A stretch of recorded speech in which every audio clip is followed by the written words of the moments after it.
परमहंस योगानंद के विचार हैं स्वार्थ के बारे में। सेल्फिशनेस सेल्फिशनेस एक ऐसा विषय है, ऐसा एक टॉपिक है जिसे हम सोचते ही कह देते हैं कि ये तो एक बुरी बात है।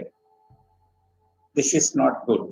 सेल्फिशनेस, कोई सेल्फिश है तो ठीक नहीं है, तो जीवन में बहुत कुछ आगे नहीं बढ़ पाएगा। लेकिन योगानंद जी ने इसका कुछ ऐसा विश्लेषण किया है कि हम उसे समझने का प्रयास करें।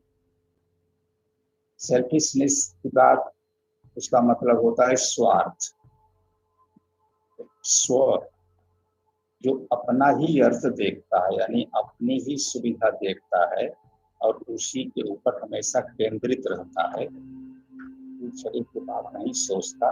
तो उस तरह का जो विचार है, उसी के आधार पर हम हमेशा स्वार्थ को अच्छा न मान करके उसे हम एक गलत विचार के रूप में ही मानते हैं। लेकिन योगानंद जी ने स्वार्थ को तीन कैटेगरी करके उन्होंने बताया है। स्वार्थ मौलिक रूप से तीन प्रकार के होते हैं। Selfishness, there are three kinds of selfishness. One is evil selfishness, second is good selfishness, और तीसरा है sacred selfishness, यानी पवित्र दिव्य स्वार्थ। अब ये इस तरह का कॉन्सेप्ट उन्होंने क्यों लिखा? उनकी जो one of the main books is journey to self realization, उसमें एक चैप्टर में उन्होंने इसका बड़ा अच्छा उल्लेख किया है।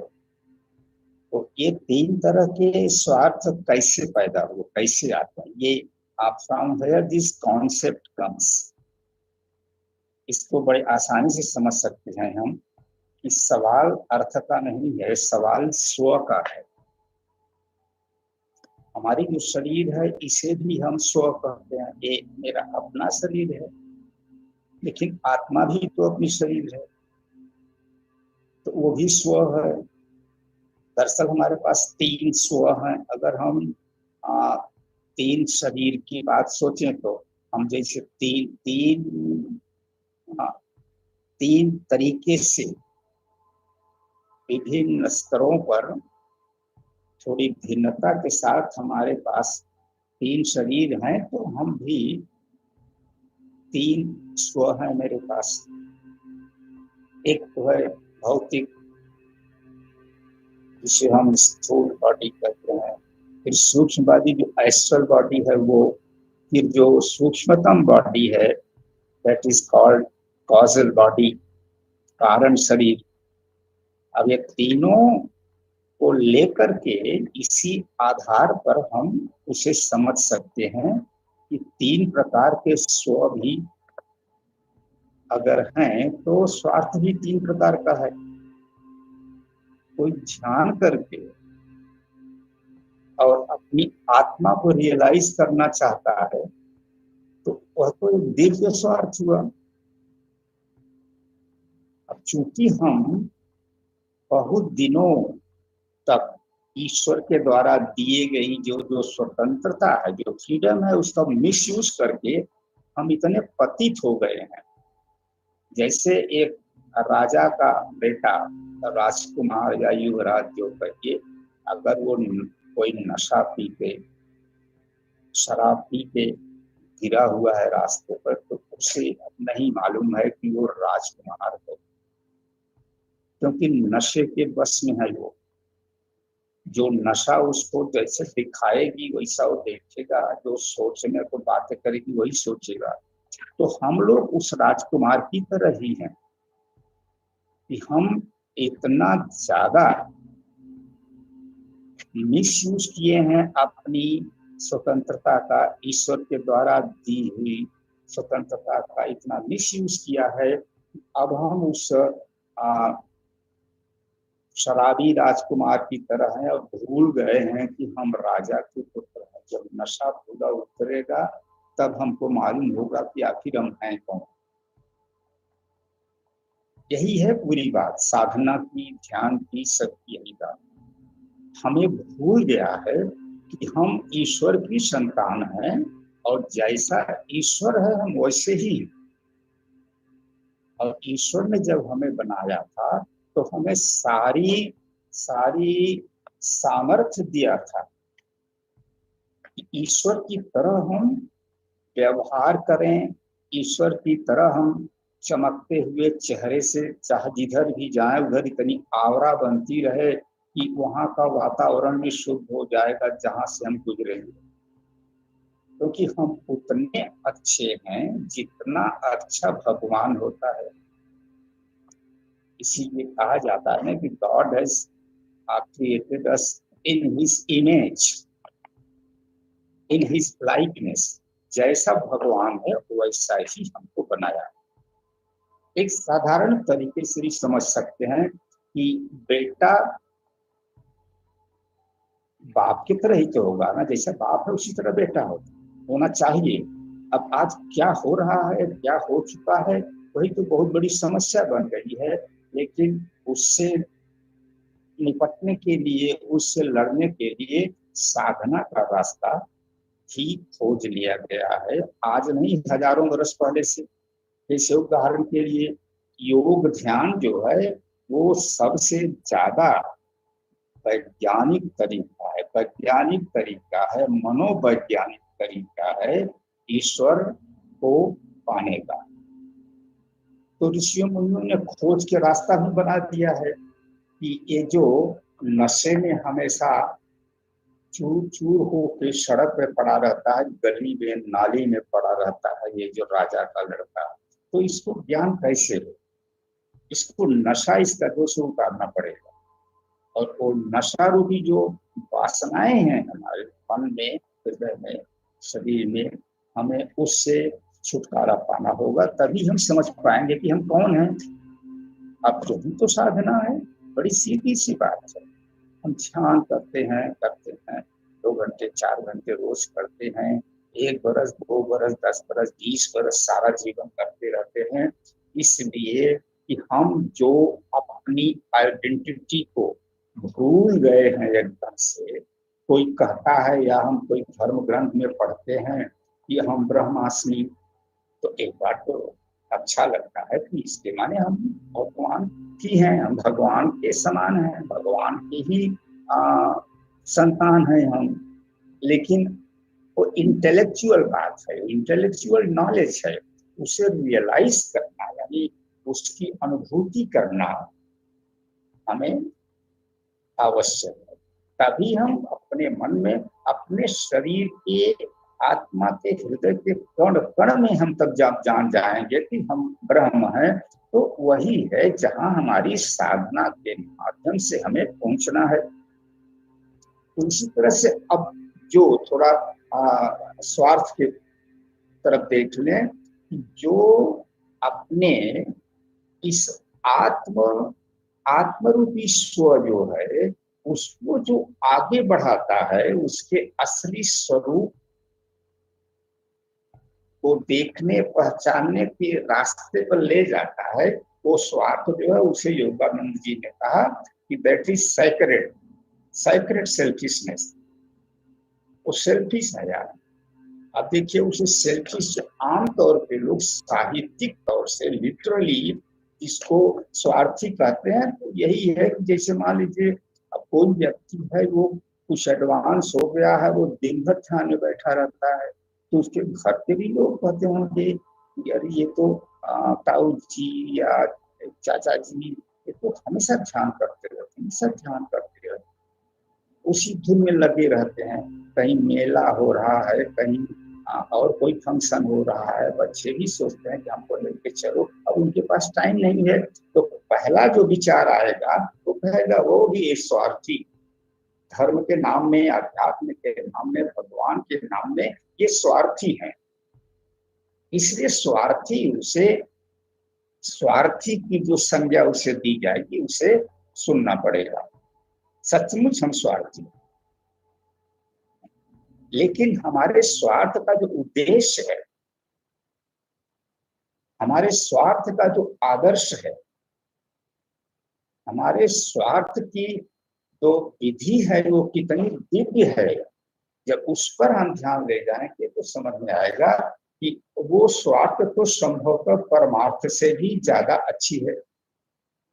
क्योंकि अगर आप ईश्वर को रियलाइज कर लेते हैं तो आपके बगल लोग बैठे रहेंगे, वो भी कितना लाभान्वित होंगे आपके वाइब्रेशन से, आपकी चेतना, आपकी जागरूकता के प्रभाव से वो भी चुंबकत्व को प्राप्त होता रहेगा। इसीलिए तो जो सच्चे साधु हैं, संत हैं, ऋषि मुनि हैं, उनके पास लोग जाके बैठने का मौका खोजते रहते हैं कि उनके पास बैठ जाइए, उसके बाद में वो पूरा पूरा आपकी पूरी बॉडी चार्ज हो जाएगी। उनके अंदर जो डिवाइन मैग्नेटिज्म है, that divine magnetism will magnetize the body, mind and soul of all those people who come and sit beside him. एक बात ख्याल आ रही है, उपनिषद का माने आप जानते हैं? उपनिषद का संस्कृत भाषा में मतलब होता है पास में बैठना। उपनिषद का मतलब होता है पास में बैठना। देखिए, इससे बड़ी बात और क्या हो सकती है।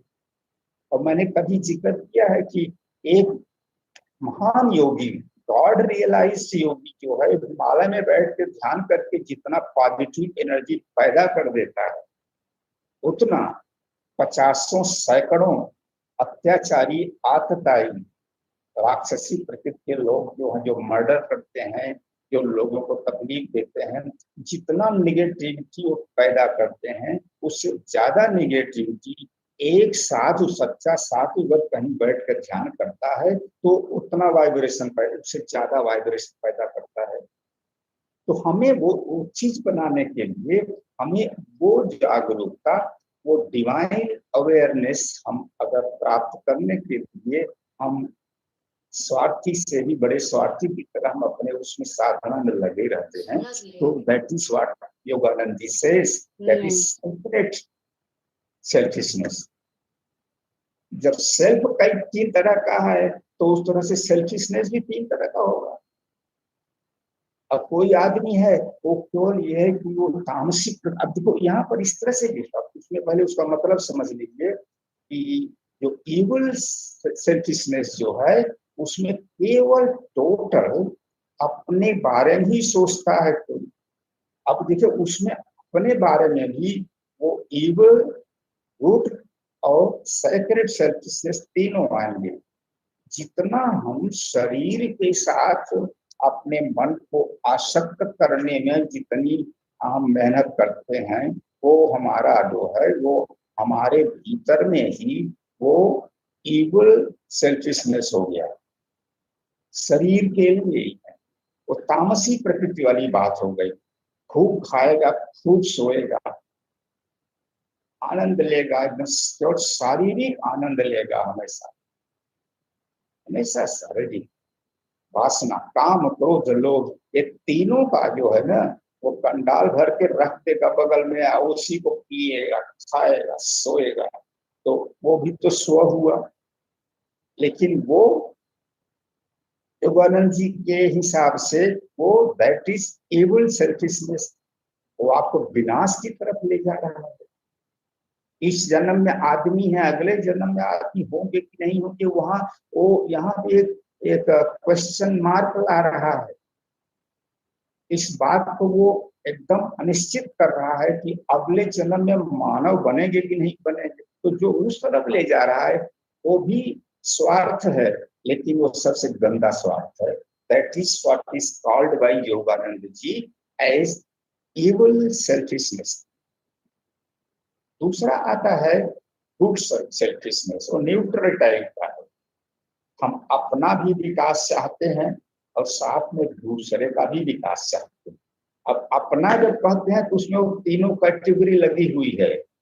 मतलब हम कितना आत्मा के लिए करते हैं, आध्यात्मिक विकास के लिए कितना हम एनर्जी खर्च करते हैं, कितना मेहनत करते हैं, कितना माइंड को डेवलप करने के लिए। जैसे आई बिकम ए प्रोफेसर, लेकिन एक प्रोफेसर ऐसा भी तो हो सकता है कि वो ईश्वर को रियलाइज करने के लिए उस साधना के बारे में उसको कोई उसकी गरज नहीं है, वो नहीं करता। He doesn't care for that, he may not even believe in God, नास्तिक भी हो सकता है, लेकिन माइंड को डेवलप कर रहा है, तो कम से कम वो इवल सेल्फिशनेस में नहीं है, तो वो गुड सेल्फिशनेस में आएगा।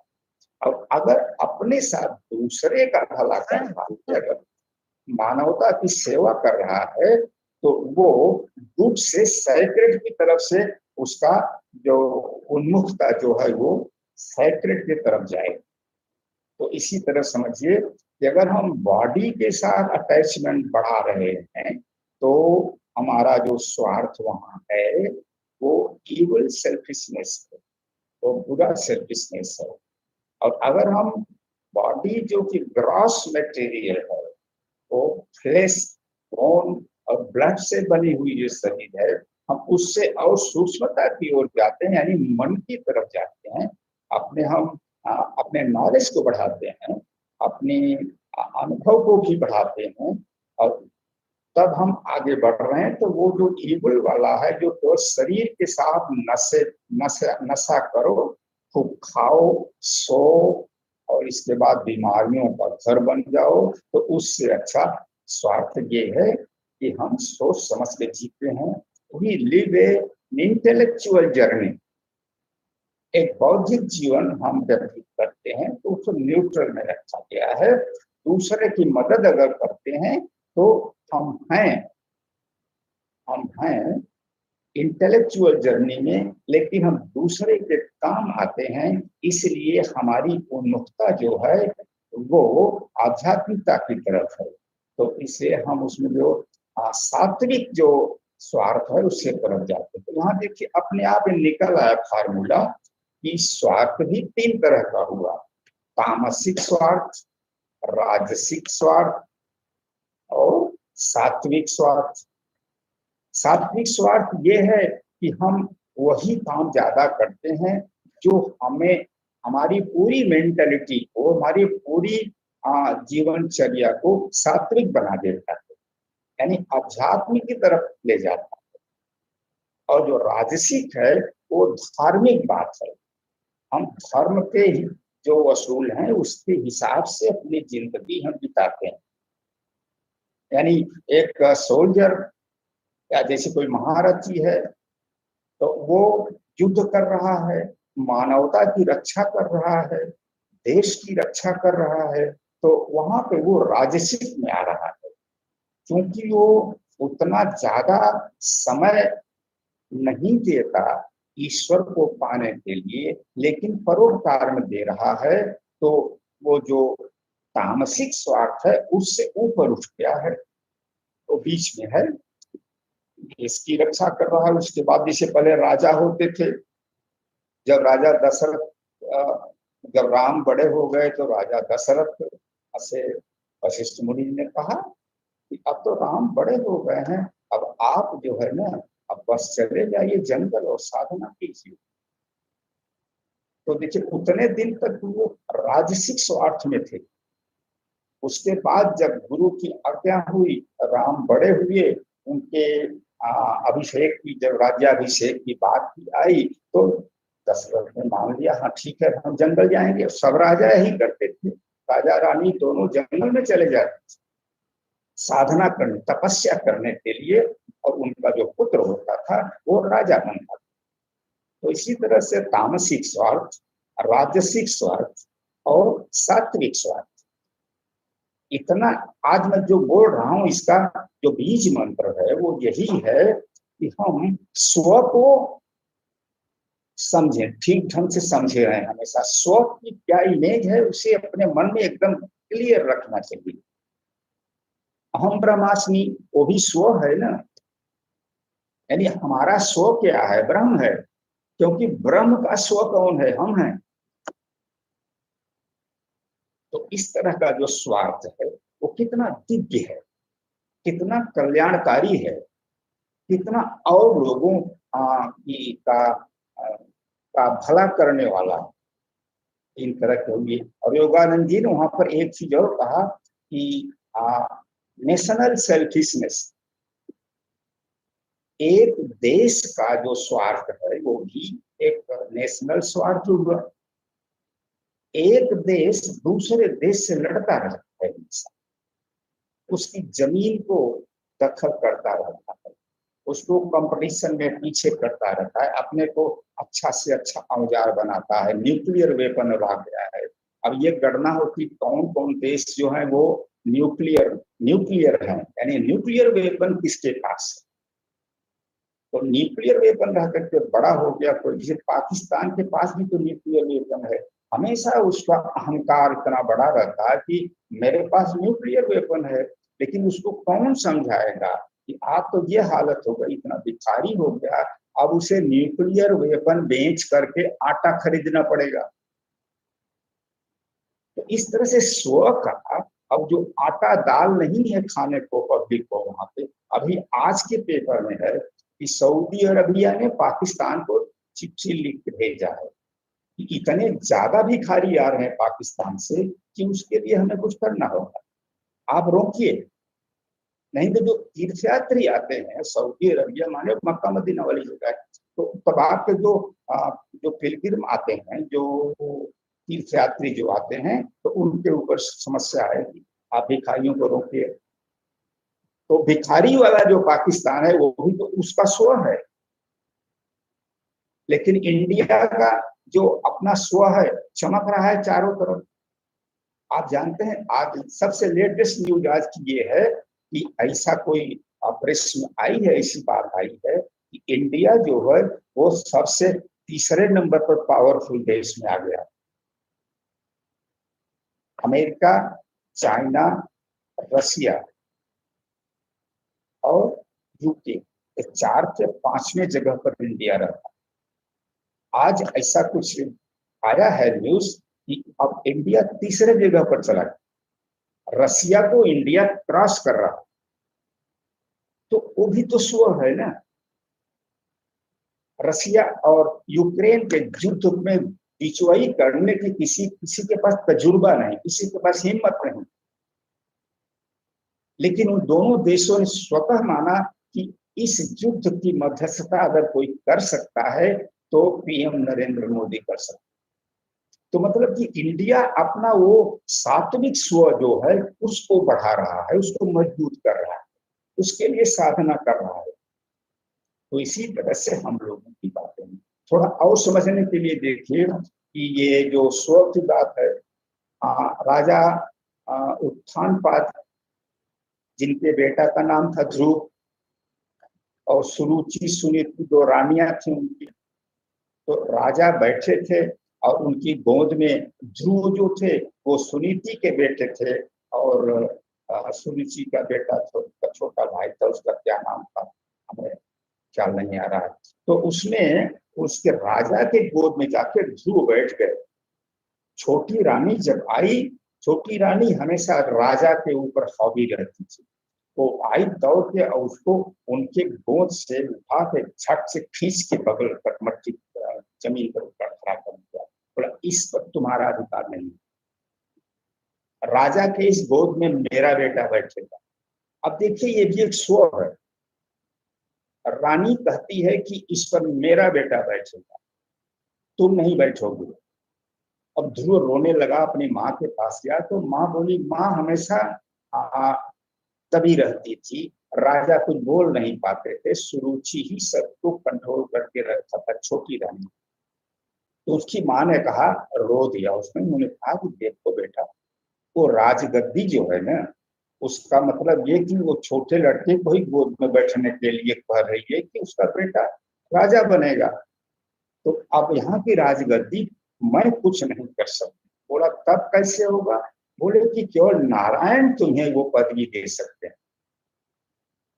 तो आप सब जानते हैं ध्रुव माँ के समझाने में फिर रुका है, तुरंत निकला अपने देश से, अपने अपने राज्य से बाहर निकल के जंगल जाने लगा कि अब मैं नारायण से ही मिलूंगा, नारायण को तपस्या करके मैं खुश करूंगा और उनसे पूछूंगा कि राजा के उस राजगद्दी पर क्या मेरा अधिकार नहीं है। नारद जी मिले, बीच में बहुत समझाया, वहां शेर बाघ सब वहां घूमते रहते हैं, तुम बहुत बड़ी समस्या में पड़ जाओगे, तुम्हारे जान का खतरा होगा। बोला ना, अब मैं नहीं मानूंगा।